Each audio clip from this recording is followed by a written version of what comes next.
नमस्कार साथियों, के हुसैन्स क्लासेज में आपका स्वागत है। और आज हम साइंस के ऑब्जेक्टिव, जो भी वीवीआई ऑब्जेक्टिव हैं, उनको हम आपके सामने प्रस्तुत कर रहे हैं। आप इसे इत्मीनान से देखें और मैं आपसे रिक्वेस्ट करता हूं कि कम से कम इस वीडियो को 2 से 3 बार ज़रूर देखें।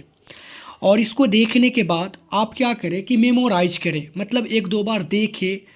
फिर इसको क्या करें कि अगर मॉडल पेपर है तो उससे बनाएं, ना बन रहा कोई दिक्कत नहीं है, लेकिन हम आपको कोशिश करा रहा हूं कि आप क्या करें कि इन वीडियो को अच्छी तरह से आप देख लें 1 से 2 बार 3 बार।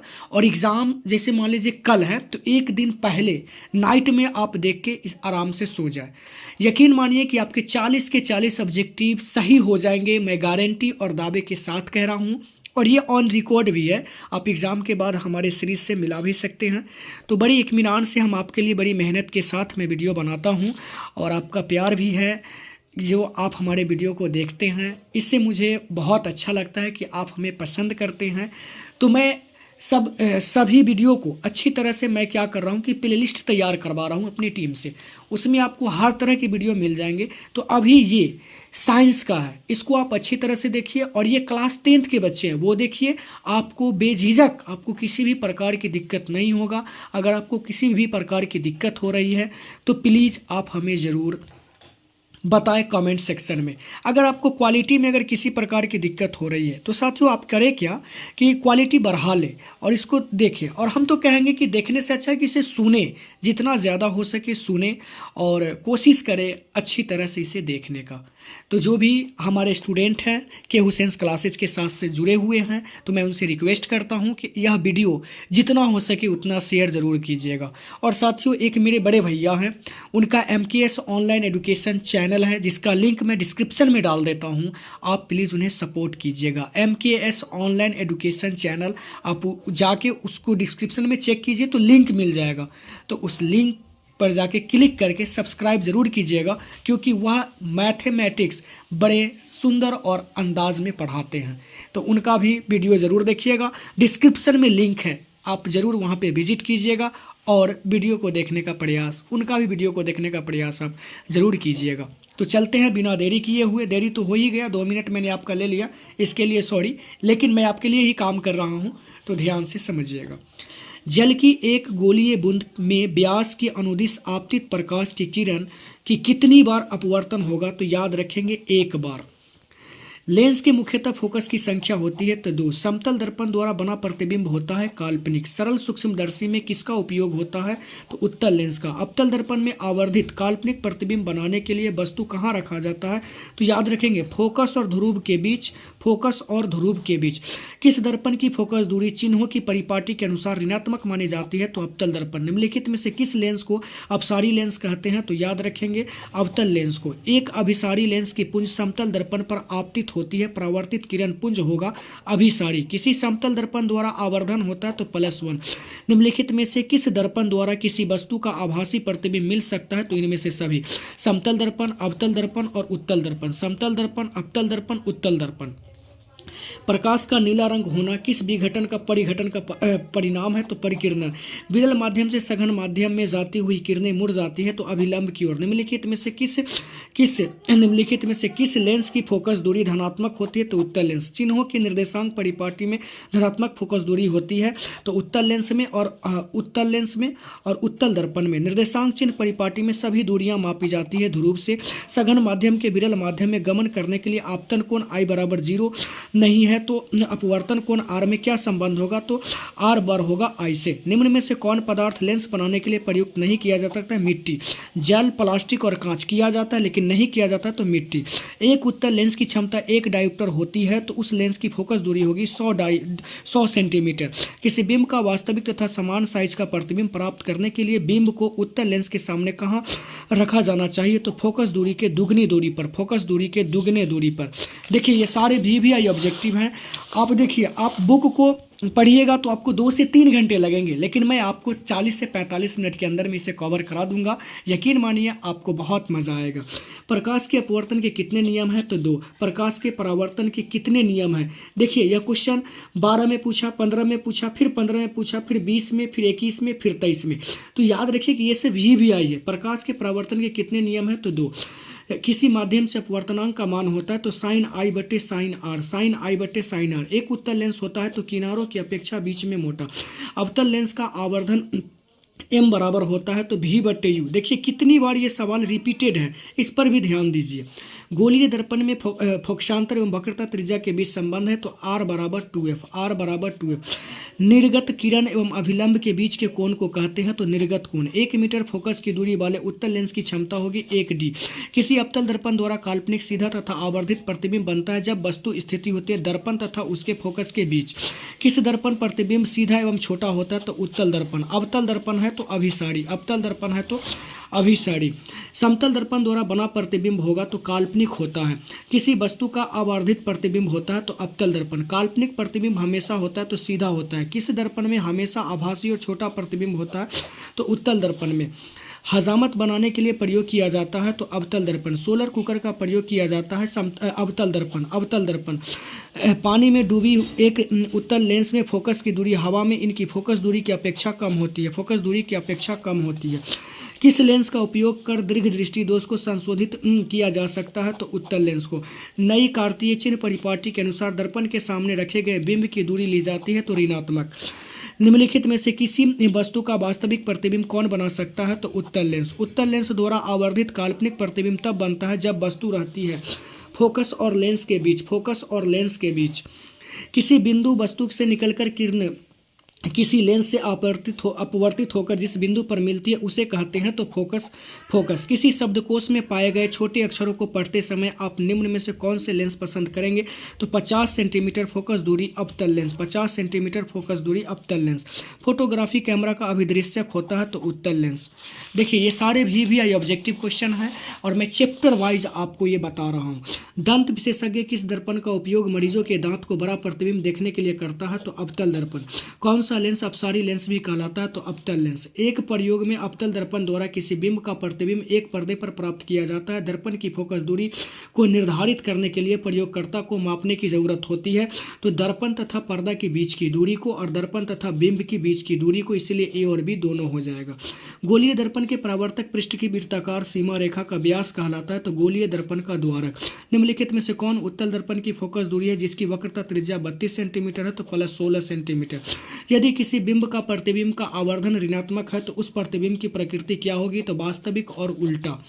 किसी लेंस द्वारा उत्पन्न आवर्धन का ऐसा ही मात्रक होता है तो मात्रक विहीन। निम्नलिखित में से किस लेंस की फोकस दूरी धनात्मक होती है तो उत्तल लेंस की फोकस दूरी धनात्मक होती है। किस दर्पण से हमेशा वस्तु छोटा और प्रतिबिंब प्राप्त होता है तो याद रखेंगे उत्तल। टर्च एवं वाहनों के लिए अग्रदीपों में किस दर्पण का प्रयोग होता है तो याद रखेंगे अवतल। वाहनों के साइड मिरर और पीछे देखने के लिए किस दर्पण का प्रयोग किया जाता है, किस दर्पण का प्रयोग किया जाता है तो याद रखेंगे उत्तल दर्पण। इनमें से कौन दर्पण का सूत्र है तो आई बटे भी और आई बटे यू बराबर आई बटे एफ। लेंस के कितने फोकस होते हैं तो 2। लेंस की क्षमता का ऐसा ही मात्रक होता है डायोप्टर, डायोप्टर। उत्तल दर्पण के सामने एक वस्तु को रखा गया है जिसकी प्रतिबिंब की प्रकृति कैसी होगी तो काल्पनिक। किसी लेंस की क्षमता -2D है, इसकी फोकस दूरी होगी तो -0.5 मीटर। निम्नलिखित में से किसका अपवर्तनांक सबसे अधिक होता है तो हीरा का। निम्नलिखित में से किस लेंस की अभिसारी लेंस कहते हैं तो उत्तल लेंस के। दर्पण के सामने किसी भी दूर पर स्थित वस्तु का प्रतिबिंब सीधा प्रतीत होता है वह दर्पण है तो याद रखेंगे या तो समतल अथवा उत्तल, या तो समतल अथवा उत्तल। निम्नलिखित में से किस माध्यम में प्रकाश की चाल सबसे अधिक होता है तो निर्वात। समतल दर्पण की फोकस दूरी होती है तो अनंत। अवतल दर्पण के सामने वस्तु को कहाँ रखा जाए ताकि प्रतिबिंब उल्टा, वास्तविक और समान आकार का बने तो वक्रता केंद्र पर। उत्तल दर्पण से बना काल्पनिक प्रतिबिंब होता है सीधा और हास्रित। निम्न में से कौन सा पदार्थ लेंस के लिए प्रयुक्त नहीं किया जा सकता है तो पीतल। एक गोलीय दर्पण की फोकस दूरी 50 + 20 सेंटीमीटर तो यह गोलीय दर्पण कैसा होगा तो इनमें से कोई नहीं होगा। तालाब का जल कम गहरा दिखाई देने का कारण है अपवर्तन। अवतल दर्पण की फोकस दूरी होती है तो ऋणात्मक। किसी अवतल दर्पण की फोकस दूरी f और उसकी वक्रता त्रिज्या r तो निम्नलिखित में से कौन सा संबंध सही है तो कैपिटल R बराबर 2f। एक पारदर्शी गोलीय कवच को बाहरी त्रिज्या 20 सेंटीमीटर, भीतरी त्रिज्या 19.8 सेंटीमीटर त्रिज्या आपतित प्रकाश के लिए यह कैसा व्यवहार करेगा तो अवतल लेंस के भांति, अवतल लेंस के भांति। उत्तल दर्पण की प्रतिबिंब बनता है आभासी। प्रकाशिक माध्यम कितने प्रकार के होते हैं तो 3। प्रकाशिक माध्यम कितने प्रकार के होते हैं तो 3। सामान्य नेत्र के लिए दूर बिंदु होती है अनंत। स्पेक्ट्रम किस रंग के किरण का झुकाव अधिक होता है? बैगनी। स्पेक्ट्रम प्राप्त करने के लिए किसका उपयोगी होता है? तो प्रिज्म। जो नेत्र निकट के वस्तु को साफ नहीं देख सकता है उस नेत्र को कहते हैं दूरदृष्टि दोष। मानव नेत्र में है तो उत्तल लेंस होता है। मानव नेत्र वस्तु का प्रतिबिंब निम्न में से किस भाग पर बनाता है? तो रेटिना परितारिका पर। टिंडल प्रभाव प्रकाश के कौन सी परिघटना को प्रदर्शित करता है? प्रकाश का प्रकीर्णन। दूरदृष्टि वाली आंख साफ साफ देख सकती है तो दूर की वस्तुओं को। नेत्र द्वारा किसी वस्तु का कैसा प्रतिबिंब बनता है? तो वास्तविक, उल्टा तथा छोटा। सामान्य आंख के लिए स्पष्ट दर्शन की न्यूनतम दूरी होती है 25 सेंटीमीटर। तरंग दैर्ध्य को सामान्यतः व्यक्त किया जाता है तो मीटर में। निकट दृष्टि दोष में किस लेंस का उपयोग होता है? तो याद रखेंगे अवतल लेंस का। श्वेत प्रकाश की किरण जब किसी प्रिज्म से होकर गुजरती है तब जो वर्ण सबसे अधिक विचलित होता है वह है बैगनी। श्वेत प्रकाश जब एक प्रिज्म से होकर गुजरता है तो जो वर्ण सबसे कम विचलित होता है वह है तो लाल। प्रकाश के किस वर्ण के लिए तरंगदैर्घ्य अधिकतम होता है? तो लाल। एक उत्तल लेंस की फोकस दूरी 20 सेंटीमीटर है तो इसकी क्षमता में होगी तो कोई नहीं होगी। पुतली के साइज को नियंत्रित करता है परितारिका। किसी दृष्टि दोष को अवतल और उत्तल दोनों लेंस से बने द्विफोक्सी लेंस द्वारा संशोधित किया जा सकता है। जरा दृष्टि दोष। नेत्र में प्रवेश करने वाली प्रकाश किरणों का अधिकांश अपवर्तन होता है कॉर्निया के बाहरी पृष्ठ पर। जब सूर्य का प्रकाश वायुमंडल से गुजरता है तो वायु में सूक्ष्म कण किस रंग के प्रकाश को अधिक प्रबलता से प्रकीर्णन करते हैं? तो नीला। किस अंतरिक्ष यात्री को आकाश कैसा प्रतीत होता है? तो काला। किसी अंतरिक्ष यात्री को आकाश कैसा प्रतीत होता है? तो काला। प्रकाश का चाल न्यूनतम होता है तो कांच में। वायुमंडल में प्रकाश का कौन सा रंग अधिक प्रकीर्णन होता है? तो नीला। निर्वात में प्रकाश की चाल होती है 3 × 10⁸ मीटर प्रति सेकेंड। निम्न में से किस माध्यम में प्रकाश की चाल अधिकतम होती है? तो हवा में। प्रकाश का प्राथमिक वर्ण है तो इनमें से सभी नीला लाल हरा। अत्यधिक ऊंचाई पर उड़ते हुए यात्रियों को आकाश कैसा प्रतीत होता है? तो काला। प्रकाश की किसी घटना के कारण सूर्य में हमें वास्तविक सूर्योदय से लगभग 2 मिनट पूर्व दिखाई दे लगता है तो वायुमंडलीय अपवर्तन के कारण। निम्नलिखित में से कौन नेत्र का रंगीन भाग होता है? तो कॉर्निया। तरंगदैर्घ्य को सामान्यतः व्यक्त किया जाता है तो एम्पियर के रूप में। प्रकाश की चाल विभिन्न माध्यमों में होती है तो भिन्न होती है। वायु में प्रकाश की चाल निर्वात की अपेक्षा होती है समान। तारे के टिमटिमाने का कारण है वायुमंडलीय अपवर्तन। मानव नेत्र के लिए दृष्टि का स्थायित्व होता है 1/10 सेकेंड। श्वेत प्रकाश में वर्ण विक्षेपण उत्पन्न करता है तो प्रिज्म। हीरे का अपवर्तनांक कितना होता है? 2.42। एक प्रिज्म कितने सतहों से घिरा होता है? तो 5। प्रकाश का न्यूनतम तरंगदैर्घ्य 380 nm। एक कूलम विद्युत आवेश कितने इलेक्ट्रॉन के समय आवेश के तुल्य होता है? 6 × 10⁻17। विद्युत आवेश का ऐसा मात्रक क्या होता है? तो कूलम। उसके बाद अतिभारण के समय विद्युत परिपथ में विद्युत धारा का मान होता है तो बहुत अधिक बढ़ जाता है। 1 वोल्ट कहलाता है 1 जूल प्रति कूलम। आमीटर को विद्युत परिपथ में कैसे जोड़ा जाता है? श्रेणी क्रम में। निम्नलिखित में से कौन सा पद विद्युत शक्ति के निरूपित नहीं करता है? IR²। किसी बल्ब से 1 मिनट में 120 कूलम आवेश प्रवाहित हो रहा है तो विद्युत धारा का मान 2 एम्पियर होगा। किसी उपकरण में धन और ऋण चिन्ह नहीं होता है तो कुंडली में। लघु पतन के समय परिपथ में विद्युत धारा का मान होगा बहुत अधिक होगा। किसी बल्ब से 220 वोल्ट पर 2 एम्पियर की धारा प्रवाहित होती है तो फिलामेंट का प्रतिरोध होगा 110 ओम। 110 ओम। R ओम प्रतिरोध वाले N प्रतिरोधों को समानांतर क्रम में जोड़ने पर तुल्य प्रतिरोध होगा तो NR होगा। क्या होगा? NR होगा। किसी चालक के विद्युत प्रतिरोधकता का मात्रक होता है ओम मीटर। हमारे घरों में जो विद्युत आपूर्ति की जाती है वह है 220 वोल्ट पर प्रत्यावर्ती धारा होती है। किसी चालक के छोरों के बीच विभवांतर V प्रतिरोध R तथा प्रवाहित धारा I के बीच संबंध है तो R बराबर V/I। 100 वाट पर का विद्युत बल 250 V के विद्युत मेन से जोड़ा जाता है तो बल्ब से प्रवाहित धारा का मान होगा 0.4 एम्पियर। जब किसी चालक तार से विद्युत धारा प्रवाहित होती है तो गतिशील कण होते हैं इलेक्ट्रॉन। किसी विद्युत बल्ब पर 220 वोल्ट तथा 100 W अंकित है। जब इसे 110 वोल्ट पर प्रचलित करते हैं तब इसके द्वारा उपयुक्त शक्ति कितनी होती है? तो 25 वाट। 100 वाट से 220 V के विद्युत बल्ब के तंतु का प्रतिरोध क्या होगा? तो 484 ओम। 1 ओम और 2 ओम के प्रतिरोधों को श्रेणी क्रम में 6 वोल्ट की बैटरी से जोड़ने पर परिपथ में धारा का मान होगा 2 एम्पियर। किसी कुंडली का प्रतिरोध ज्ञात करने के लिए सूत्र होता है, याद रखेंगे, R बराबर V/I। निम्नलिखित में से कौन सा मात्रक W के बराबर होता है? जे प्रति सेकेंड। ओम के नियम होते हैं V बराबर IR। विद्युत धारा की प्रबलता का एसआई मात्रक एम्पियर। धारा मापने के यंत्र को कहते हैं अथवा विद्युत परिपथ के विद्युत धारा को मापने के लिए क्या उपयोग होता है, तो आमीटर। इलेक्ट्रॉन पर कितना आवेश होता है, 1.6 × 10⁻⁹ कूलम। 1.6 × 10⁻⁹ कूलम। प्रतिरोध का एसआई मात्रक होता है ओम। विभवांतर का एसआई मात्रक होता है वोल्ट। ज्योति तीव्रता का एसआई मात्रक होता है कैंडेला। विभवांतर मापने वाला यंत्र को कहते हैं वोल्ट मीटर। विद्युत शक्ति का एसआई मात्रक होता है वाट। विद्युत शक्ति का एसआई मात्रक होता है वाट। ये सारे VVI ऑब्जेक्टिव है, चैप्टर वाइज मैं आपको कवर करा रहा हूँ बहुत कम समय में। आवेश प्रवाह के समय की दर को क्या कहते हैं, तो विद्युत धारा। किलोवाट घंटा का मात्रक होता है विद्युत ऊर्जा का। 1 किलोवाट बराबर होता है 3.6 × 10⁻6 JK। 1 जूल में कितने कैलोरी होता है, 0.24। विद्युत बल्ब में फिलामेंट बना होता है टंगस्टन के तार का। किलोवाट घंटा बराबर होता है 1 यूनिट। 1 HP अश्व शक्ति बराबर होता है 746 वाट। किसी वोल्ट मीटर के स्केल पर OV और 1V के बीच 20 विभाजन चिन्ह है तो उस वोल्ट मीटर का अल्पमापांक है 0.05 भी। 1 माइक्रो एम्पियर विद्युत धारा निम्नलिखित में से कौन सी है, 10⁻⁻6A।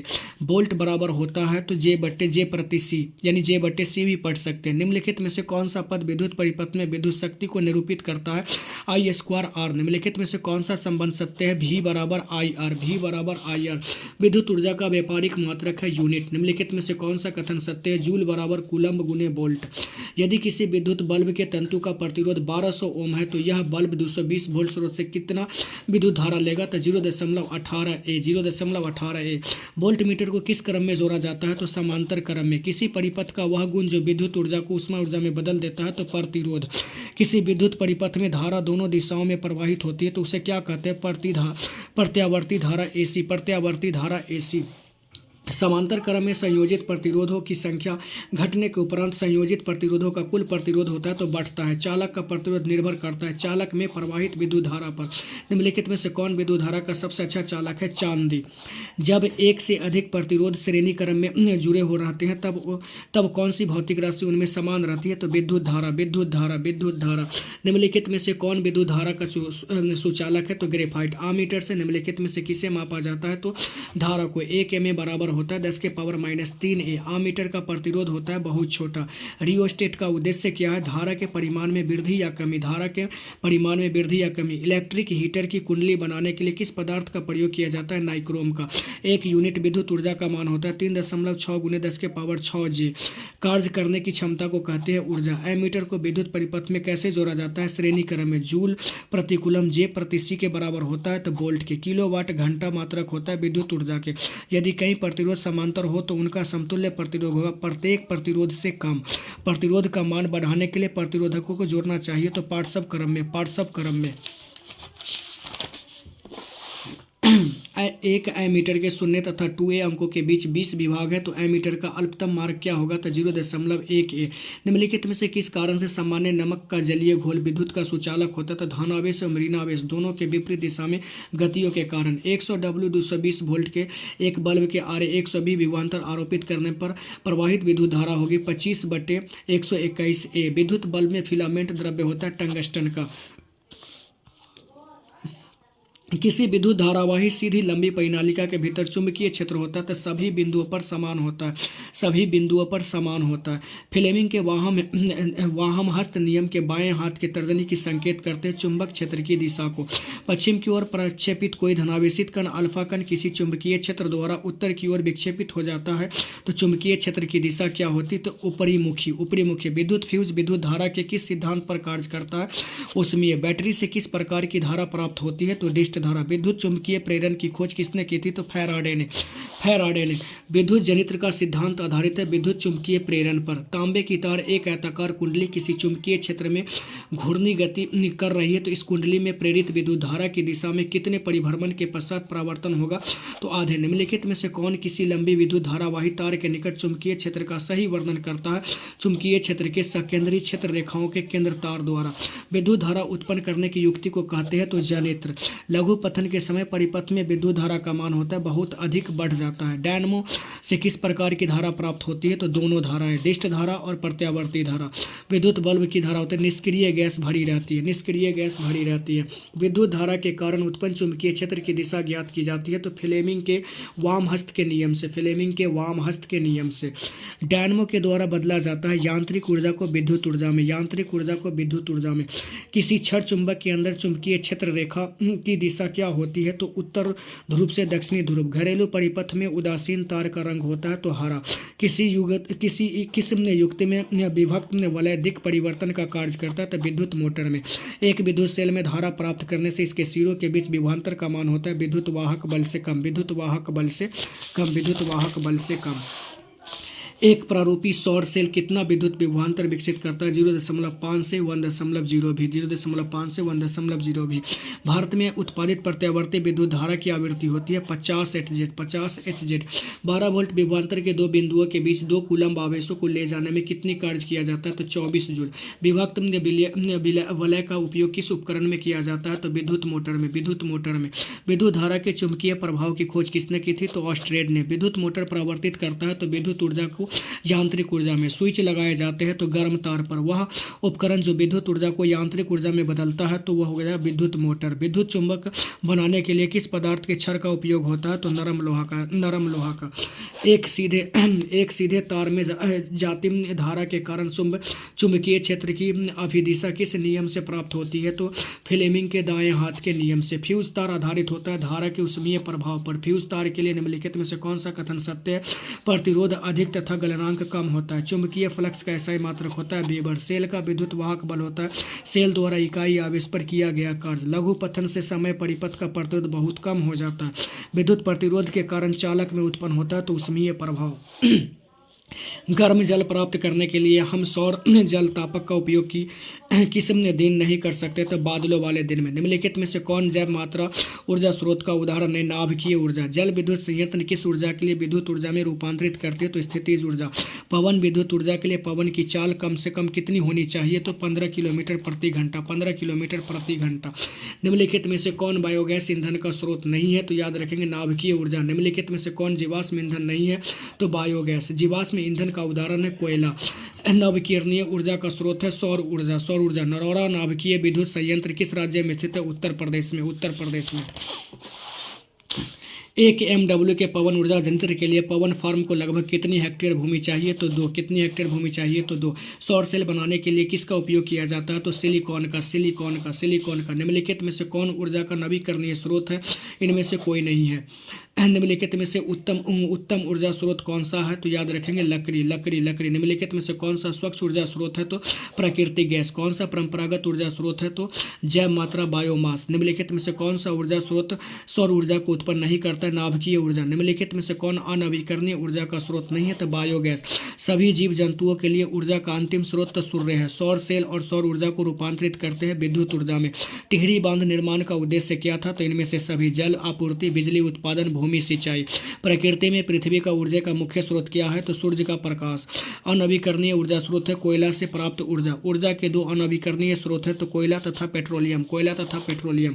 उत्तम ऊर्जा का स्रोत है तो इनमें से सभी। ये सरल सुलभ हो सकते हैं। ये प्रति एकांक आयतन अथवा प्रति एकांक द्रव्यमान में अधिक कार्य करे जिसका भंडारण तथा परिवहन आसान हो सके। ईंधन है तो इनमें से सभी। CNG, लकड़ी और LPG। जीवाश्म ईंधन का उदाहरण है तो पेट्रोलियम, कोयला। उच्चतर ताप पर निम्नलिखित में से कौन सी प्रक्रिया पूरी की जाती है? नाभिकीय संलयन।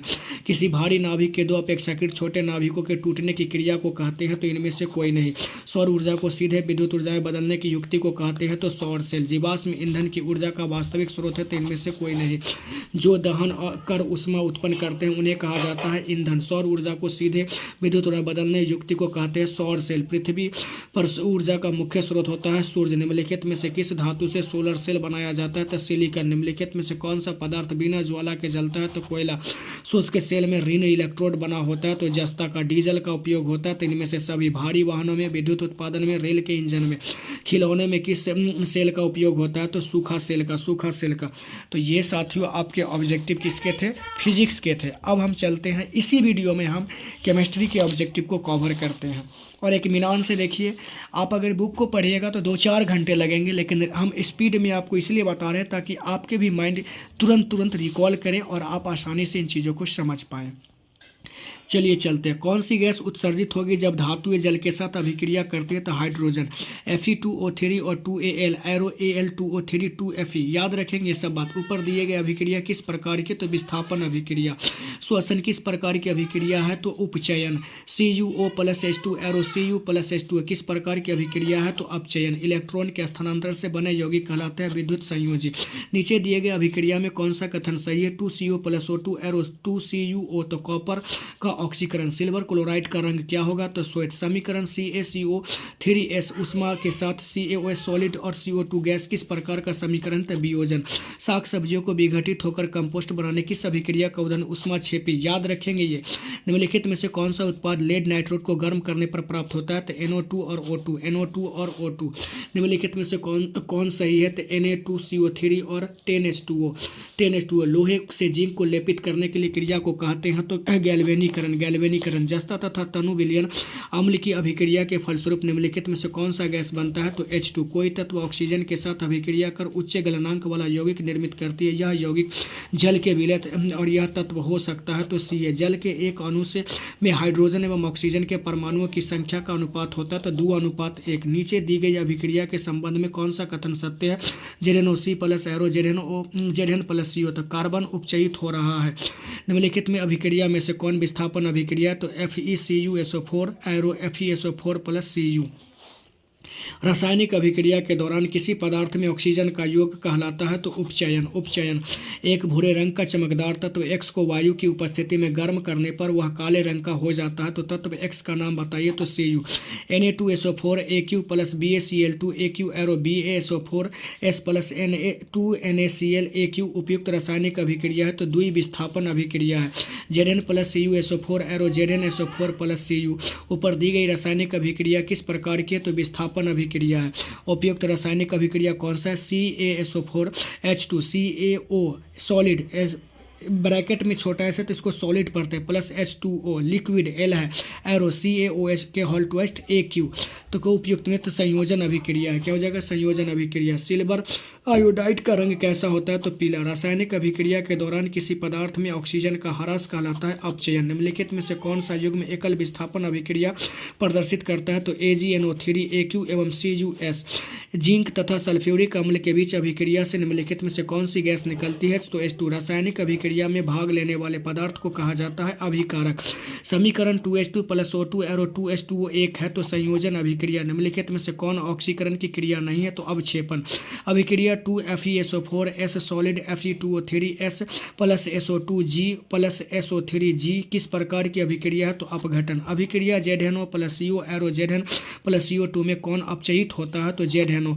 भोजन का पचना किस प्रकार की अभिक्रिया है? तो अपचयन। कौन सी अभिक्रिया है? तो अपचयन।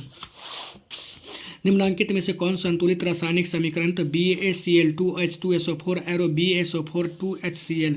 जब काली चूना पर जल में डाला जाता है तब किस प्रकार की अभिक्रिया होती है? तो ऊष्माक्षेपी। अभिक्रिया जिसमें आयनों का आदान प्रदान होता है कहलाता है द्विविस्थापन। निम्नलिखित में से कौन समीकरण संतुलित नहीं है? PbNO3 के होल ट्वाइस 2 एरो PbONO2 और O2 है। तो ये सब है, दिखाई आपको देता होगा, एक नज़र डाल लीजिए। उपचयन में निम्नलिखित में से क्या होता है? तो इनमें से सभी। हाइड्रोजन का वियोग, ऑक्सीजन का योग, इलेक्ट्रॉन का त्याग। जल में विद्युत अपघटन में कैथोड पर कौन सी गैस मुक्त होती है? तो हाइड्रोजन। कोई विलयन लाल लिटमस को नीला कर देता है, इसका pH संभवतः क्या होगा? तो 10। एसिटिक अम्ल का तनु विलयन के बारे में कौन सा अवलोकन सत्य है? तो यह सिरका 80 गंध देता है। एल्कोहल में उबली पत्ती पर आयोडीन विलयन की कुछ बूंदें डालने पर पत्ती का रंग हो जाता है? तो नीला काला। किसी भी उदासीन विलयन का pH होता है? तो 7। निम्नांकित में से कौन लवण है? तो K2SO4। किसी लाल तप्त आयरन पर जलवाष्प प्रवाहित करने पर कौन सा यौगिक प्राप्त होता है? तो Fe3O4। हमारे शरीर में pH कितने परास के बीच कार्य करता है? 7.0 से 7.8। बेकिंग पाउडर का अनुसूत्र होता है NaHCO3। निम्नलिखित में से कौन विजातीय यौगिक है? Plaster of Paris. निम्नलिखित में से pH का कौन सा मान क्षारक विलयन का मान होता है? तो 13। सोडियम क्लोराइड के जलीय विलयन से विद्युत धारा प्रवाहित करने पर यह वियोजित होकर सोडियम हाइड्रोक्साइड बनाता है। इस प्रक्रिया को कहते हैं तो क्लोर क्षार अभिक्रिया। अम्लीय ऑक्साइड के विलयन का पीएच मान होता है तो 4। जल में घुलनशील भस्म कहलाता है तो क्षार। मिल्क ऑफ मैग्नीशियम का पीएच मान होता है 10.5। निम्नलिखित में से कौन द्विक्षारकीय अम्ल है तो H2SO4। बैटरी का अम्ल होता है तो सांद्र H2SO4, सांद्र H2SO4।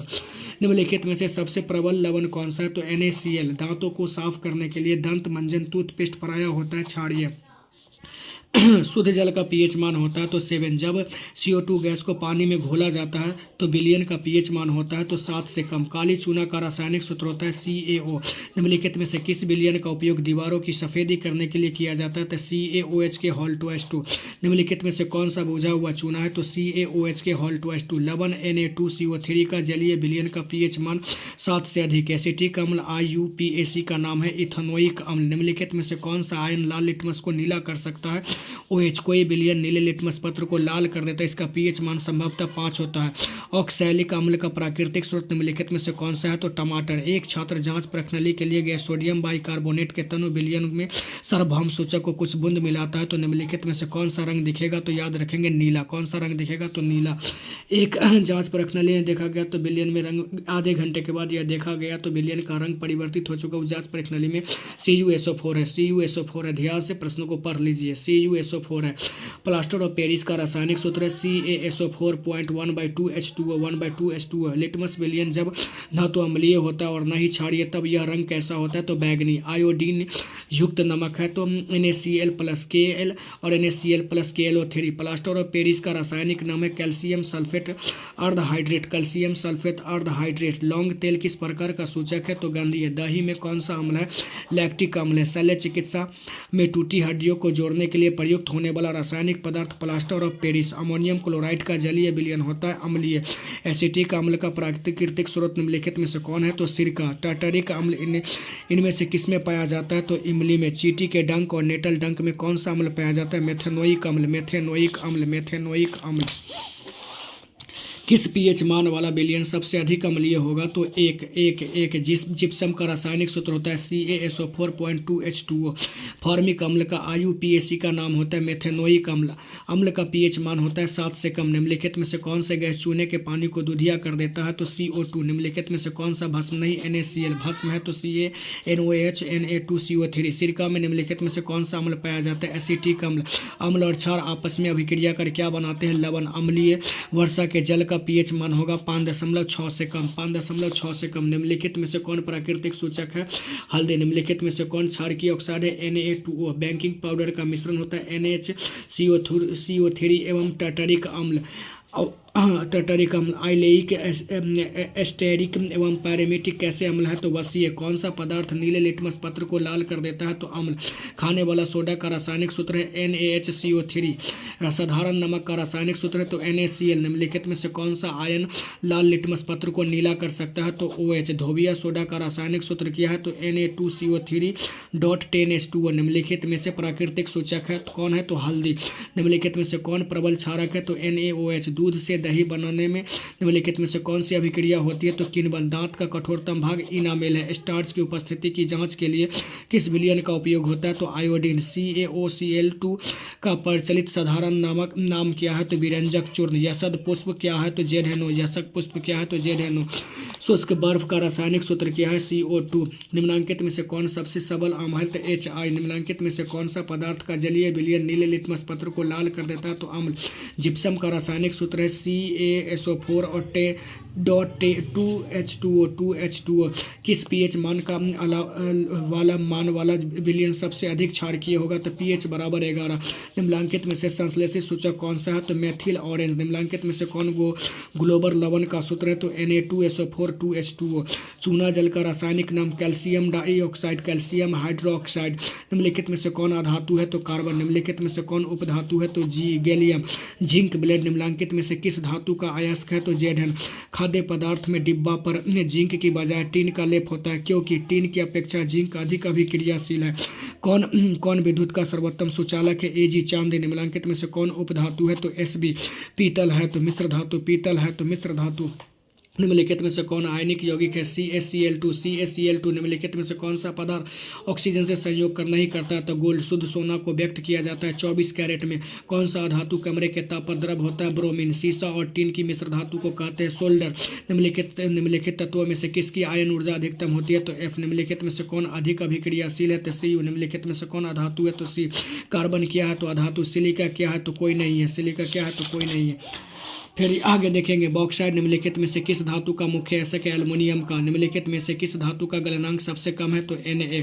वह धातु जो सिर्फ अम्लराज में घुलता है? तो Au। धातुओं की प्रकृति होती है तो विद्युत धनात्मक। लोहा एवं इस्पात को जंग में सुरक्षित रखने के लिए उन पर किस धातु की पतली परत चढ़ाई जाती है? तो जिंक की। किस रासायनिक यौगिक को गर्म करने पर प्लास्टर ऑफ पेरिस प्राप्त किया जा सकता है? तो जिप्सम पर। जिप्सम पर विद्युत अपघटनी परिष्करण में शुद्ध धातु को बनाया जाता है? तो एनोड पर निम्नलिखित में से कौन सबसे अधिक अभिक्रियाशील धातु है? तो जब मैग्नीशियम फीता को जलाया जाता है तो उत्पन्न आग की लौ होता है? तो चमकीली उजला। एक्वारेजिया रॉयल जल किस अनुपात के सांद्र हाइड्रोक्लोरिक अम्ल एवं सांद्र नाइट्रिक अम्ल का ताज़ा मिश्रण होता है? 3:1। 3:1। सबसे कठोर प्राकृतिक पदार्थ कौन है? तो हीरा। एल्युमिनियम पर मोटी ऑक्साइड की परत बनाने की प्रक्रिया को क्या कहते हैं? तो एथोडीकरण। सोडियम की परमाणु संख्या तो 11। निम्नांकित में से किस धातु को केरोसिन में डुबाकर रखते हैं? तो सोडियम को। निम्नलिखित में से कौन सी अधातु विद्युत का कुचालक है? ग्रेफाइट। जंग रोधी स्टील किया है? तो मिश्र धातु। सबसे अधिक विद्युत ऋणात्मक तत्व है? तो F। क्रोयोलाइट किस धातु का ऐसक है? तो एल्युमिनियम का। निम्नलिखित में से कौन सबसे कम अभिक्रियाशील धातु है? तो Fe। निम्नलिखित में से किस धातु को चाकू से आसानी से काटा जा सकता है? तो सोडियम को। लोहे में फ्राइंग पैन के जंग से बचाने के लिए निम्नलिखित में से कौन सी विधि उपयुक्त है? तो पेंट लगाकर, ग्रीज लगाकर और जिंक की परत चढ़ाकर। इनमें सभी सोडियम होता है। Na मतलब सोडियम। निम्नलिखित में से सबसे भारी धातु कौन सा है? तो यूरेनियम। सबसे भारी धातु तो यूरेनियम। जस्ता का ऐसा है जिंक। ब्लेड सिलिकॉन है एक उपधातु। आभूषण बनाने वाला सोना होता है 22 कैरेट। निम्नलिखित में से कौन सा उत्कृष्ट आर्गन ताम्र एवं टीन के मिश्रातु धातु कहते हैं? तो कांसा को। सोना की परमाणु संख्या 79। कमरे के ताप पर द्रव अवस्था में रहने वाली धातु पाराक्यूपराइट। निम्नलिखित में से किस धातु का ऐसे Cu। गंधक की परमाणु संख्या 16। अधातु के ऑक्साइड होते हैं अम्लीय। ऐसे तत्व जो इलेक्ट्रॉन को त्याग कर धनात्मक आयन बनाते हैं कहे जाते हैं? तो धातु। स्टेनलेस स्टील में लोहा एवं कार्बन के अलावे अन्य तत्व रहते हैं? निकेल एवं क्रोमियम। निम्नलिखित में से कौन अधातु है? तो P। सिनाबार। निम्नलिखित में से किस धातु का अयस्क है? तो Hg। तांबा एवं टीन का मिश्र धातु है? तो कांसा। निम्नलिखित में से कौन अम्लीय ऑक्साइड है? तो SO2। Sulphur dioxide. सक्रिय धातु अम्ल से विस्थापित करती है? तो H2। मिश्र धातु जिसमें 90% Cu और 10% ऐसे उसका नाम है? तो कांसा। बॉक्साइड। निम्नलिखित में से किस धातु का ऐसा कहते हैं? Al का। धातुओं की क्रियाशीलता का सही क्रम है NaMgZnCu। निम्नांकित में से कौन सी अधातु विद्युत का कुचालक है? ग्रेफाइट। सक्रियता श्रेणी में निम्नलिखित में से कौन सबसे अधिक क्रियाशील धातु है? तो Na। निम्नलिखित में से किस धातु को केरोसिन में डुबा कर रखते हैं? तो सोडियम को। कैलेमाइट। निम्नलिखित में से किस धातु का अयस्क है? Zn का। एथेन का आणविक सूत्र C2H6 का। इनमें से कौन 7 संयोजक आबंध है? निम्नलिखित में से कौन सा यौगिक ईंधन के रूप में इस्तेमाल किया जा सकता है? इथेनॉल। कौन सा हाइड्रोकार्बन सबसे सरल यौगिक है? तो मीथेन। सरलतम हाइड्रोकार्बन है? तो मीथेन। कार्बन हाइड्रोजन से संयोग कर बनाते हैं? तो हाइड्रोकार्बन। प्रयोगशाला में संश्लेषित पहला कार्बनिक यौगिक है NH2CO। सल्फ्यूरिक अम्ल का आणविक सूत्र होता है H2SO4। कार्बोक्सिलिक एसिड समूह कौन सा है? Single bond COOH। इथिलीन में कार्बन के बीच 2 आबंध मौजूद होते हैं जिनमें होते हैं एक सिग्मा एक पाई आबंध। इथेन में कितने सहसंयोजक आबंध होते हैं? 7। CnH2n+2 किसका सामान्य सूत्र है? एल्केन का। नीला थोथा तूतिया का रासायनिक सूत्र है CuSO4.5H2O। नाइट्रोजन अणु में कितने सहसंयोजक बंधन होते हैं? तो 3। संगमरमर का रासायनिक सूत्र क्या है? तो CaCO3। चीनी का रासायनिक सूत्र क्या है? C12H22O11। सोडियम कार्बोनेट का अणुसूत्र Na2CO3। कार्बोनिल समूह को सूचित किया जाता है तो सिंगल बॉन्ड CO द्वारा। इथाइल अल्कोहल का अणुसूत्र C2H5OH। निम्नलिखित में से कौन सा एरोमेटिक हाइड्रोकार्बन है? C6H6। निम्नलिखित में से किस हाइड्रोकार्बन के 3 आबंध होते हैं? तो C3H4। निम्नलिखित में से कौन युग समायवी होते थे? C2H5OH और CH3OH3। एथेनॉल अल्कोहल को क्रियाशील मूलक कहते हैं? Single bond OH। निम्नलिखित में से कौन सा संयोजक यौगिक है? तो CH4। सिंगल बॉन्ड COOH अभिक्रियाशील मूलक को क्या कहते हैं? तो अम्ल। CHO क्रियाशील मूलक को क्या कहते हैं? तो एल्डिहाइड। N2 अणु में नाइट्रोजन परमाणुओं के बीच कितने सहसंयोजक आबंध होते हैं? तो 3। बेंजीन का अणुसूत्र C6H6। सबसे कठोरतम तत्व कौन सा है? तो हीरा। अक्रिय तत्व कौन सा है? हीलियम। क्लोरीन की संयोजकता क्या है? तो 1 हाइड्रोकार्बन है। C6H12O6 की क्रियाशील मूलक कौन है? तो अल्कोहल। एथेनॉल के सांद्र H2SO4 के साथ गर्म करने पर निम्नलिखित में से कौन गैस बनती है? तो C2H6। विरंजक चूर्ण का रासायनिक सूत्र CaOCl2। एल्कीनो का सामान्य सूत्र CnH2n। संतृप्त हाइड्रोकार्बन श्रेणी के सदस्यों को कहा जाता है? तो एल्केन। प्रोपेन प्रोपोनोन का क्रियाशील मूलक है? तो double bond CO ethylene. C बराबर O, याद रखेंगे C बराबर O और डबल बॉन्ड एथिलीन है तो ओलिफिन। ग्लूकोज में कार्बन के कितने अणु होते हैं? तो 6। ग्लूकोज का विखंडन पाउरोटी में होता है। यह प्रक्रम उत्पन्न होता है माइटोकॉन्ड्रिया में। Al4C3 के जल अपघटन से निम्नलिखित में से कौन बनता है? तो याद रखेंगे मेथेन। ग्लूकोज के एक अणु में ऑक्सीजन में कितने परमाणु होते हैं? तो 6। कौन सा कार्बन यौगिक सबसे अधिक अभिक्रियाशील है? तो C2H4। C6H6 का आणविक द्रव्यमान होता है? तो 78। पेंटेन C5H12 के कितने संरचना समयावी संभव है? तो 3। क्लोरोमीथेन का सूत्र होता है CH3CI। निम्नलिखित में से कौन विजातीय पदार्थ है? तो नमक। अब प्रोपेन में उपस्थित पर्यात्मक समूह है तो याद रखेंगे ऐसा वाला चिन्ह याद रखो C, दोनों तरफ सिंगल और दोनों बगल डबल बॉन्ड O। फिर इसको याद रखो कार्य सी कार्यात्मक समूह निम्नलिखित में से कौन सा है? तो एल्डिहाइड। प्रोपेन का आणविक सूत्र C3H8 है। इनमें से होगा तो 10 सहसंयोजक आबंध। इथाइल में कार्बन परमाणुओं के बीच कितने सहसंयोजक बंधन होते हैं? तो 3। घरेलू गैस LPG का प्रमुख अवयव है? तो ब्यूटेन। कार्बन की परमाणु संख्या कितनी होती है? तो 6। कार्बन की परमाणु संख्या कितनी होती है? तो 6। C60 और फ्लोरीन की आकृति निम्नलिखित में से किसके जैसी होती है? तो फुटबॉल। आयोडीन को निम्नलिखित में से किस द्रव को घोलने में से टिंचर आयोडीन बनता है? तो एथिल एल्कोहल। हाइड्रोजन को 2 परमाणुओं के बीच कितने आबंध बनते हैं? तो 1 आबंध। डालडा में उपस्थित वसा अम्ल किस प्रकृति का होता है? तो संतृप्त।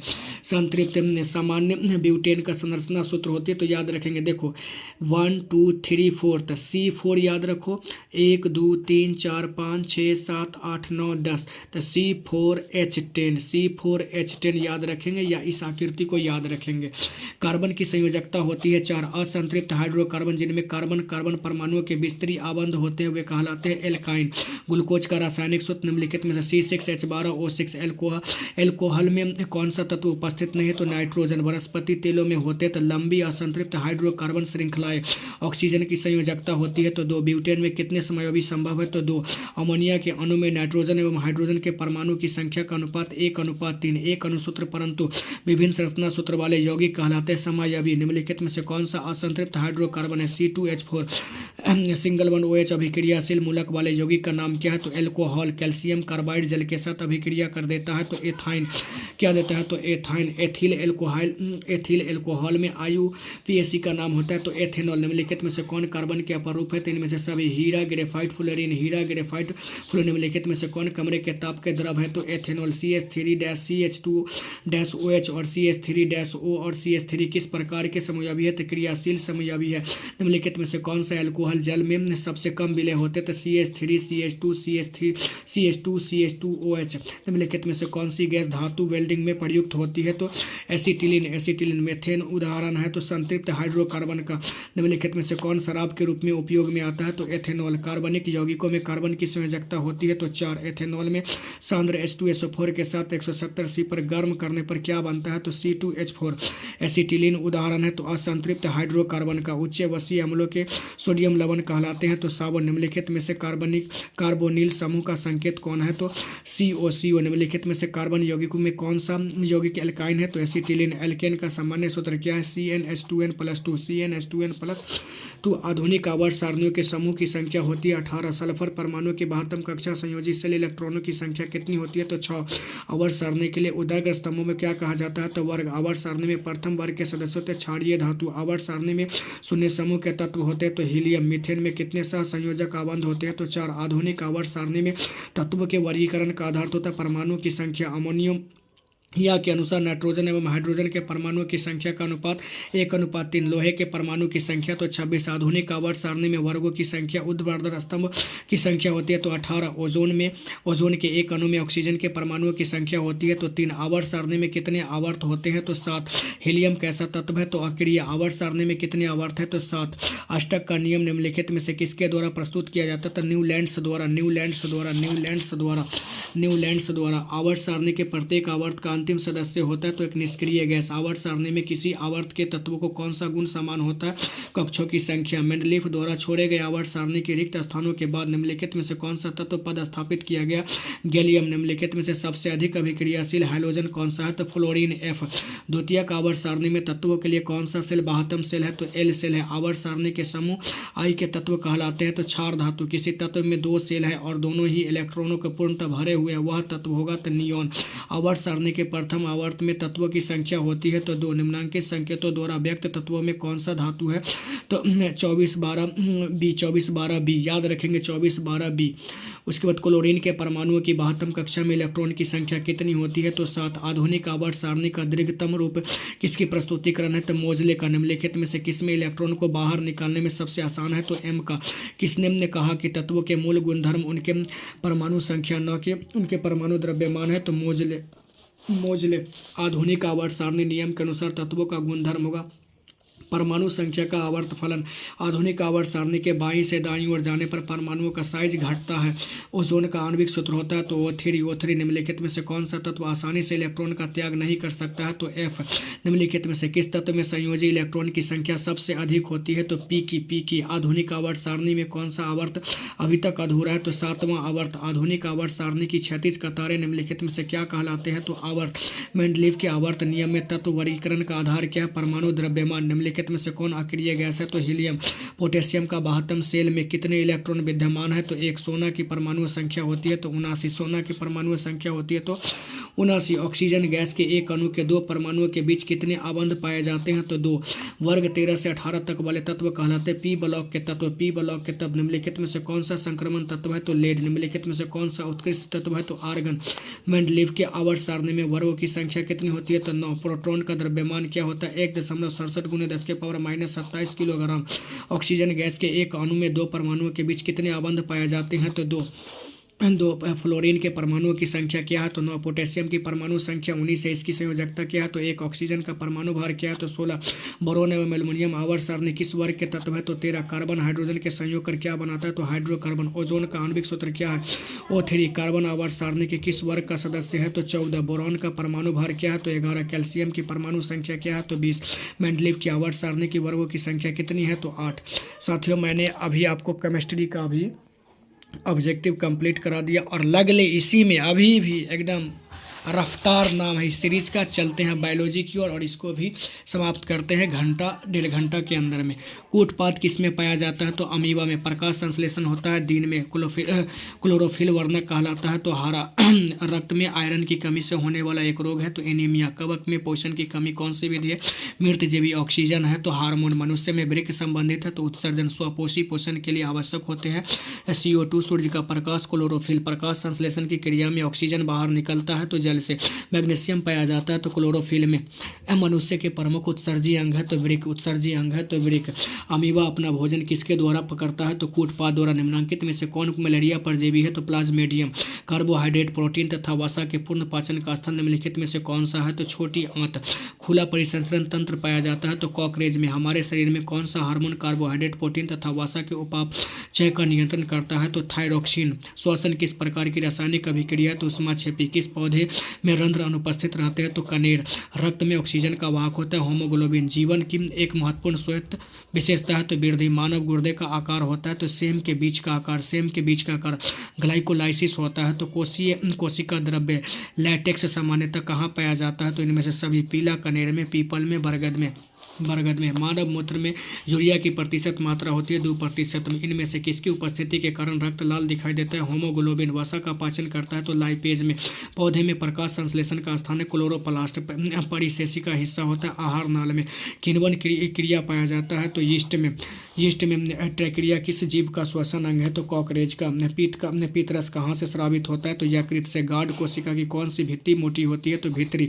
एक स्वच्छ मनुष्य के संकुच पर प्रकुंचन पर अनुशीतलन दाब होता है तो 120/80। तंत्रिका तंतु की उत्पत्ति किस प्राथमिक ऊतक द्वारा होता है? तो एंडोडर्म द्वारा। मनुष्य में वृक्क एक तंत्र का भाग है जो संबंधित उत्सर्जन से। पादप में जाइलम उत्तरदायी है जल का वहन के लिए स्वपोषी पोषण के लिए आवश्यक होते हैं। तो उपयुक्त में से सभी कार्बन डाइऑक्साइड और जल, क्लोरोफिल और सूर्य का प्रकाश। पावरोटी में विखंडन से यह कार्बन डाइऑक्साइड जल तथा ऊर्जा देता है और यह क्रिया होती है तो माइटोकॉन्ड्रिया में स्वपोषण होता है। तो हरे पौधे में मृतोपजीवी का उदाहरण है गोबर छत्ता।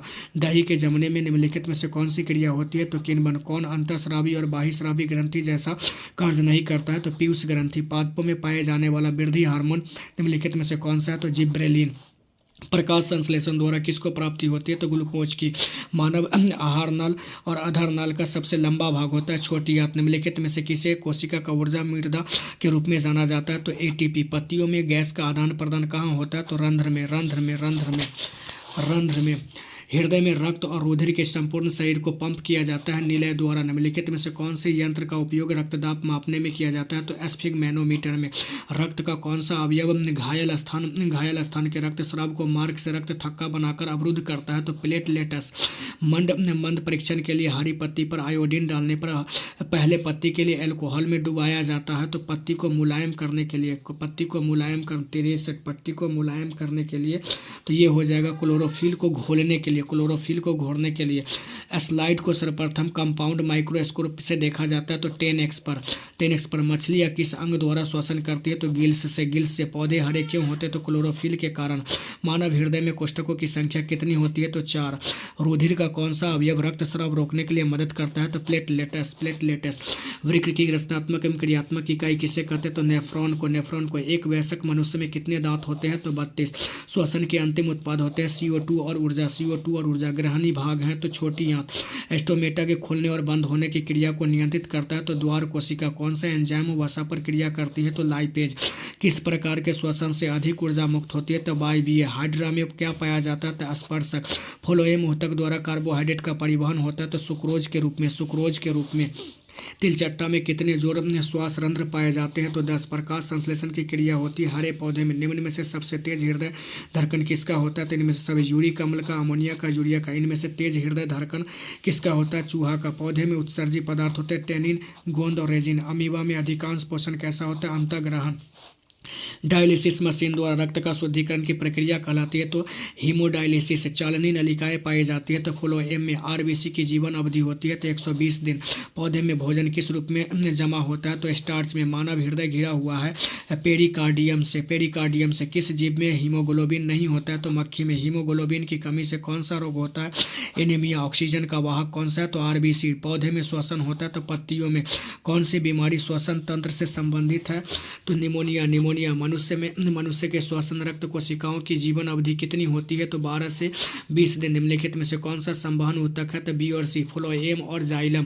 प्रोटोजोआ उत्सर्जी पदार्थों का निष्कासन कैसे करता है? तो याद रखेंगे विसरण द्वारा। मनुष्य के आहार नाल में अवशेषी अंग तो अपेंडिक्स से। निम्नलिखित में से कौन ट्रिप्सिन एंजाइम का कार्य करता है? तो प्रोटीन का पाचन। मुख्य गुहा के आहार का कौन सा भाग पाचन होता है? तो कार्बोहाइड्रेट। रक्त में शर्करा का स्तर नियंत्रित करता है तो इंसुलिन। आहार नल सबसे लंबा भाग होता है तो छोटी आंत। सजीव में पाए जाने वाले जैव प्रक्रम है इनमें सभी। श्वसन, पोषण और जनन क्रमाकुंचन गति पाई जाती है तो ग्रास नली में। क्लोरोफिल वर्णक का रंग होता है तो हरा में। रक्त का कौन सा अवयव रक्तस्राव को रोकने में मदद करता है? प्लेटलेट्स। सामान्य अनुशीतलन रक्तदाब होता है 120 mm। निम्नलिखित में से कौन एक अपघटक है? तो अमरवेल। कोशिका झिल्ली किस प्रकार की झिल्ली है? तो अर्धपारगम्य। एटीपी का विस्तारित रूप है एडोनोसिन ट्रांसफॉस्फेट। प्रकाश संश्लेषण की दर निम्नलिखित में से किन कारणों पर निर्भर करती है? प्रकाश के गुण पर और प्रकाशीय की मात्रा पर। निम्नलिखित में किस रंग में की प्रकाश किरण प्रकाश संश्लेषण के लिए सबसे ज्यादा प्रभावी है? तो लाल। निम्नलिखित में से कौन पुनर्द्वंद्व भवन का उदाहरण है? तो हाइड्रा। रक्त का लाल रंग निम्नलिखित में से किस प्रोटीन की उपस्थिति के कारण होता है? तो होमोग्लोबिन। क्लोरोफिल वर्णक का रंग होता है तो हरा। निम्नलिखित में से किसमें रंध्र के छिद्र घिरे रहते हैं? तो गाढ़ कोशिका में कौन सी गैस श्वसन क्रिया के मुक्त होती है? तो CO2। मूत्र का पीला रंग किस वर्णक के कारण होता है? यूरोक्रोम। कवक के पोषण की कौन सी विधि होती है? तो मृतजीवी। ग्लूकोज के पूर्ण ऑक्सीकरण से क्या मुक्त होता है? तो इनमें से सभी। सिर्फ ऊर्जा, सिर्फ CO2, सिर्फ H2O। गोबर छत्ता है एक मृतजीवी। गुर्दे में उत्पादित मूत्र अस्थायी रूप से संग्रहित होता है तो मूत्राशय में। प्रकाश संश्लेषण की प्रकाश अभिक्रिया होती है क्लोरोप्लास्ट के ग्राना में। रंध्र मुख्यतः पाए जाते हैं तो पत्तियों पर। लसिका का रंग होता है तो हल्का पीला। ऑक्सीजन के परिवहन के लिए जिम्मेदार रक्त वाहक है RBC। कृमि रूप परिसेकिका किसका हिस्सा है? तो आहार नल का। प्रकाश की ओर प्रवाह की गति होती है प्रकाशानुवर्तन। जैव आवर्धन प्रदर्शित करने वाला रसायन DDT। रंध्र का मुख्य कार्य होता है गैसों का विनिमय एवं वाष्पोत्सर्जन। पौधे में उत्सर्जी पदार्थ इनमें से सब टैनिन, रेजिन और गोंद। मनुष्य के शरीर में सबसे बड़ी ग्रंथि है लीवर। ग्वाइटर अथवा घेंगा का पनपता आयोडीन की कमी से। थायरोक्सिन का स्रावन कहाँ होता है? तो थायराइड में। मानव में डायलिसिस थैली होती है तो नेफ्रॉन। भोजन का पाचन किस प्रकार की अभिक्रिया? उपचयन। मेरुरज्जु निकलता है तो मेडुला में। निम्नलिखित में से कौन सा पादप हार्मोन है? साइटोकाइनिन। दो तंत्रिका कोशिका के मध्य खाली स्थान को कहते हैं तो याद रखेंगे। अथवा दो न्यूट्रॉनों के संपर्क बिंदु को क्या कहते हैं? तो सिनेटिक दरार। सिनेप्स। मस्तिष्क उत्तरदायी तो उपयुक्त में सोचने के लिए, हृदय स्पंदन के लिए, शरीर का संतुलन बनाने के लिए। निम्नलिखित में से किस बर्थ हार्मोन कहा जाता है? तो ऑक्सीटोसिन। निम्नलिखित में से कौन पुरुष हार्मोन है? तो टेस्टोस्टेरोन। पत्तियों का मुरझाना किस पादप हार्मोन के कारण संभव हो पाता है? एबेसिक अम्ल। जर का अधोगामी वृद्धि होता है गुरुत्वानुवर्तन। पोन्स, मेडुला और अनुमस्तिष्क है। पश्चिम मस्तिष्क का हिस्सा। निम्नलिखित में से कौन सी अनैच्छिक क्रिया नहीं है? चबाना। आयोडीन की कमी से कौन सा रोग होता है? तो घेंघा। मस्तिष्क का कौन सा भाग शरीर की स्थिति तथा संतुलन का अनुरक्षण करता है? तो अनुमस्तिष्क। पादप हार्मोन साइटोकाइनिन सहायक है परोह के अग्रभाग की लंबाई में वृद्धि के लिए। वृद्धि के लिए इंसुलिन की कमी से के कारण कौन सा रोग होता है? तो मधुमेह। अवटु ग्रंथि को थायरोक्सिन हार्मोन बनाने के लिए आवश्यक होते हैं तो आयोडीन। निम्नलिखित में से कौन हेटेरोकाइनिन ग्रंथि है? तो विल्सन। कॉपर्स ल्यूटियम किससे में स्रावित हार्मोन है? तो एस्ट्रोजन। एड्रोजेन है तो नर्लिंग हार्मोन। इनमें से कौन अंतःस्रावी ग्रंथि नहीं है? तो यकृत। इनमें से कौन प्यूटरी ग्रंथि से निकलने वाला हार्मोन है? तो एड्रोजन। मधुमक्खी का डंक एक अम्ल छोड़ता है जिसके कारण दर्द एवं जलन का अनुभव होता है। अम्ल मेथनोइक अम्ल। तंत्र का रचनात्मक क्रियात्मक इकाई को कहते हैं न्यूरॉन। किसे रासायनिक दूत कहा जाता है? हार्मोन को। शरीर का संतुलन बनाए रखता है तो सेरिबेलम। किशोरावस्था में होने वाले शारीरिक परिवर्तन का कारण है तो एस्ट्रोजेन।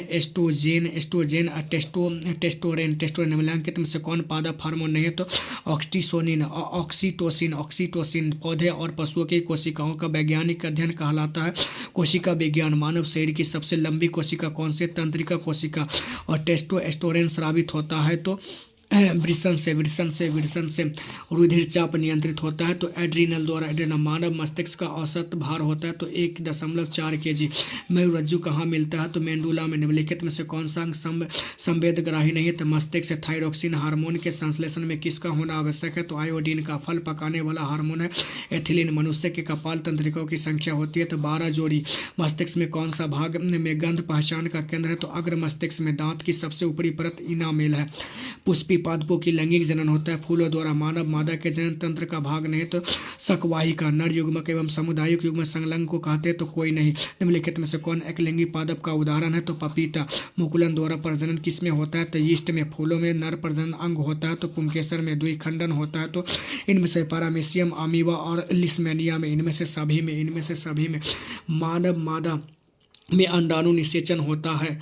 तो फैलोपियन नालिका में मुकुलन द्वारा अलैंगिक जनन होता है। तो हाइड्रा में अलैंगिक जनन का मुकुलन द्वारा होता है। तो यीस्ट में निम्नलिखित में से कौन मानव में मादा जनन तंत्र का भाग नहीं है? तो शुक्र वाहिका में पराकोष में होता है। तो परागकण फूल का कौन सा भाग फल में बदलता है? तो अंडा से पराग नलिका का बीजांड की ओर वृद्धि करना किस प्रकार का अनुवर्त से संबंधित है? तो रसायनुवर्तन और कीमोस्ट्रोपिज्म। रसायनुवर्तन कीमोस्टोप्रिज्म।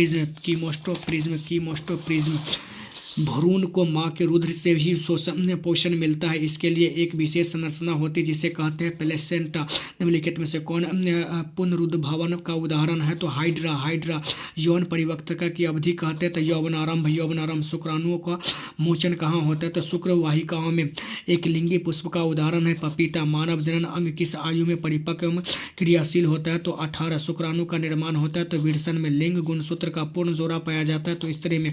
हाइड्रा में प्रजनन की विधि निम्नलिखित में से कौन है? तो मुकुलन। पुष्प का कौन सा भाग परागकण बनाता है? तो पुंकेसर। बीज का विकसित होता है। तो बीजांड में बीज विकसित होता है। बीजांड में निम्नलिखित में से कौन लैंगिक जनन संचालित रोग है? सुजाक और अन्य जो सुजाक और एड्स जनन के कितने प्रकार होते हैं? 2। मानव में नर जन ग्रंथि कहलाते हैं। विरसन भ्रूण का विकास होता है। तो गर्भाशय में परागकोश में पाया जाता है। तो परागकण पूर्ण विकसित अंडाशय कहलाता है। तो बीजांड। निम्नलिखित में से कौन सा जीवाणु जनित रोग नहीं है? तो मस्सा। निम्नलिखित में से कौन एक उभयलिंगी जंतु है? तो केचुआ। अमीबा में अलैंगिक जनन किस विधि द्वारा होता है? तो विखंडन। पौधे में जनन अंग कहाँ पाया जाता है? तो पुष्प में। निम्नलिखित में से किसमें द्विखंडन नहीं होता है? तो इष्ट में। परागकण निम्नलिखित में से किसके अंदर बनते हैं? तो परागकोश में। निम्नलिखित में से कौन सा जीवाणु जनित रोग नहीं है? मस्सा। बीज विकसित होते हैं। तो बीजांड में अलैंगिक जनन की विधि है। तो इनमें से सभी मुकुलन, बीजाणु जनन और विखंडन। घेघा रोग पनपता है। आयोडीन की कमी से प्रथम मासिक धर्म का प्रकट होना कहलाता है। तो मेनार्थ निम्नलिखित में से कौन कृत्रिम कायिक प्रबंधन की एक विधि है? तो इनमें से सभी। कलम लगाना, दाब कलम और कलम बंधन। किसमें बचने के लिए आयोडीन युक्त नमक के प्रयोग से सलाह दी जाती है? तो घेघा रोग। जीवों की उत्पत्ति के लिए पहले पृथ्वी पर निम्नलिखित में से क्या नहीं था? तो ऑक्सीजन। मनुष्य में कितने जोड़े गुणसूत्र पाए जाते हैं? या मानव शरीर के किसी कोशिका में गुणसूत्रों के कितने युग्म होते हैं? तो 23। कीटों के पंख और चमगादड़ के पंख किस तरह के अंग होते हैं? तो समवर्ती अंग। जीन शब्द किसने प्रस्तुत किया था? तो जॉनसन ने। मलेरिया उत्पन्न करने वाला मच्छर मादा एनोफिलिस किस तरह के जल में उत्पन्न होते हैं? तो गंदा जल में। डेंगू उत्पन्न करने वाले मच्छर किस तरह के जल में उत्पन्न होते हैं? तो साफ जल में। डेंगू उत्पन्न करने वाले मच्छर किस तरह के जल में उत्पन्न होते हैं? तो शुद्ध जल में। समजात अंगों के उदाहरण है हमारा हाथ तथा कुत्ते के अग्रपाद। विकासीय दृष्टिकोण से हमारी किसमें अधिकतम समानता होती है? चिंपैंजी में। लैंगिक जनन के उपरांत संतानों के अलैंगिक जनन की अपेक्षा विभिन्नताएं होगी तो अधिक। मेंडलिक में अपने प्रयोगों के लिए किसने पौधे को चुना था? तो मटर का पौधा। उसके बाद फ्रेडरिक मीसर ने न्यूक्लिक नाम किसे दिया था? नाभिक अम्ल को। किसने प्रमाण दिया कि जीन गुणसूत्र का भाग है? तो 1902 में टीवी सट्टन ने विकास के आधार पर निम्नलिखित में से किसका शारीरिक विकल्प उत्तम है? तो चिंपैंजी। प्रसिद्ध पुस्तक द माइक्रोग्राफिया किनके द्वारा लिखी गई? तो रॉबर्ट हुक। इनमें से कौन से बौने पौधे को दर्शाता है? तो स्मॉल डबल टी। कौन सा अभिलक्षण वंशागत नहीं है? चमड़ी का रंग। द्विसंकर क्रॉस के फलस्वरूप उत्पन्न 9:3:1 स्त्रियों के लिंग गुणसूत्र होते हैं। तो डबल एक्स। मानव का उद्भव कहाँ हुआ था? अफ्रीका में। वंशागत नियमों का प्रतिपादन किसने किया था? ग्रेगर जॉन मेंडल ने। आनुवंशिकी का पिता कहा जाता है मेंडल को। द ओरिजिन ऑफ स्पीसीज नामक पुस्तक के लेखक कौन है? तो डार्विन। किस जीव की जीनी संरचना कहते हैं? जीन प्रारूप और जीपोटाइप। निम्नलिखित में से कौन से अवशोषी अंग मानव में पाया जाता है? तो अपेंडिक्स। न्यूक्लियस शब्द किनके द्वारा दी गई थी? तो रॉबर्ट ब्राउन। मानव शरीर की एक सामान्य कोशिका में कितने जोड़े गुणसूत्र होते हैं? तो 22। मनुष्य, बिल्ली तथा चमगादड़ के अग्रपाद होते हैं। तो समजातक। मानव युग में लिंग गुणसूत्र की संख्या होती है। तो 2। निम्नलिखित में से किनको जीव विज्ञान के पिता कहा जाता है? तो याद रखेंगे अरस्तु को। निम्नलिखित में से कौन गुरुत्वानुवर्तन का उदाहरण है? तो जड़ की वृद्धि। निम्नलिखित में से कौन जैव अनिम्नीकरणीय पदार्थ? डीडीटी। ओजोन परत पाई जाती है। तो स्ट्रेटोस्फीयर में। निम्नलिखित में से कौन एक जलीय आहार श्रृंखला? तो शैवाल, जलीय कीट और मछली। निम्नलिखित में से किसे आप उपभोक्ता की श्रेणी में रखेंगे? तो जंगली जानवर में। निम्नलिखित में से एक जैविक उपक्रम द्वारा अपघटित होने वाला पदार्थ है? सूखे घास पत्ते हरे पौधे कहलाते हैं। तो उत्पादक। तालाब किस प्रकार का पारिस्थितिकी तंत्र है? प्राकृतिक। निम्नलिखित में से कौन पारिस्थितिकी तंत्र में अधिकतम संख्या में मौजूद होते हैं? तो उत्पादक ओजोन का परत पाया जाता है। तो वायुमंडल के ऊपरी सतह पर निम्नलिखित में से कौन से समूहों में केवल जैव अनविनिर्णीय पदार्थ है? घास पुष्प तथा चमड़ा। घास पुष्प तथा चमड़ा। निम्नलिखित में से कौन आहार श्रृंखला का निर्माण करते हैं? तो घास, बकरी तथा मानव। ओजोन के अणु में ऑक्सीजन के लिए कितने परमाणु हैं? तो 3 अपघटक का उदाहरण है। तो कवक चिपको आंदोलन का मुख्य उद्देश्य संरक्षित करना था। तो वृक्षों को। निम्नलिखित में से कौन सा प्राकृतिक पारिस्थितिकी तंत्र है? तो जंगल। कौन सी गैस वैश्विक उष्मासन के लिए उत्तरदायी है? तो कार्बन डाइऑक्साइड। ओजोन परत किस हानिकारक विकिरण के पृथ्वी को सुरक्षा प्रदान करती है? तो पैराबैंगनी विकिरण। कौन सा अजैव निम्नीकरण कचरा है? तो थर्मोकोल। वायुमंडल में नाइट्रोजन की मात्रा 78%। एक खाद्य श्रृंखला में तीसरे पोषी स्तर पर हमेशा कौन रहता है? तो मांसाहारी। पारिस्थितिकी तंत्र में ऊर्जा का प्रवाह होता है। तो एक दिशीय सभी हरे पौधे होते हैं। तो स्वपोषी। कौन से गैस ओजोन परत के छेद के लिए उत्तरदायी है?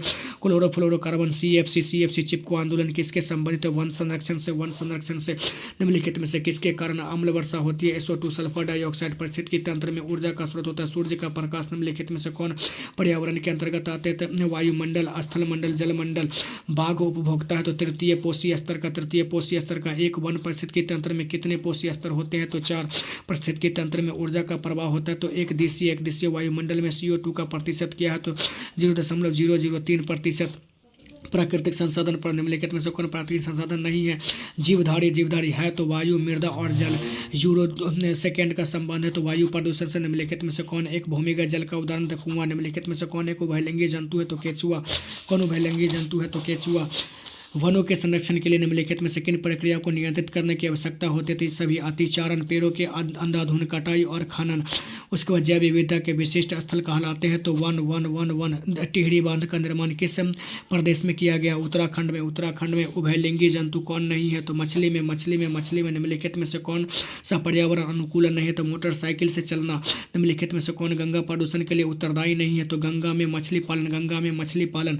सुरंग के किस राज्य के लिए जल संग्रह का व्यवस्था है? तो केरल। कर्नाटक में जल संरक्षण स्थान को कहा जाता है। तो एरिस। BS और 4 का संबंध है। तो वायु प्रदूषण से।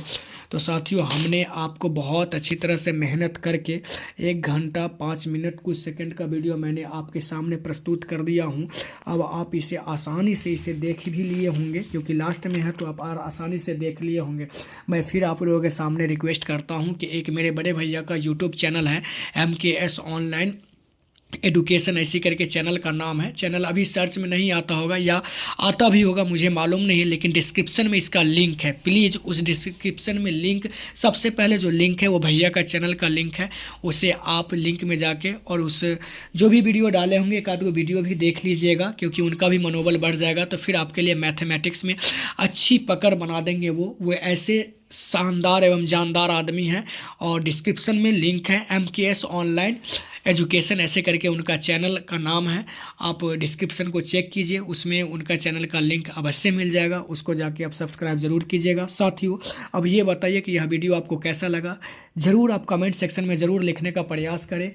और अब जो अगली सीरीज़ आने वाली है, जो भी विषय का होगा वो थंबनेल पे आपको दिखाई दे देगा, और आपको अग्रिम भी बात जैसी अपलोड होगा तो आपको पता ही चल जाएगा।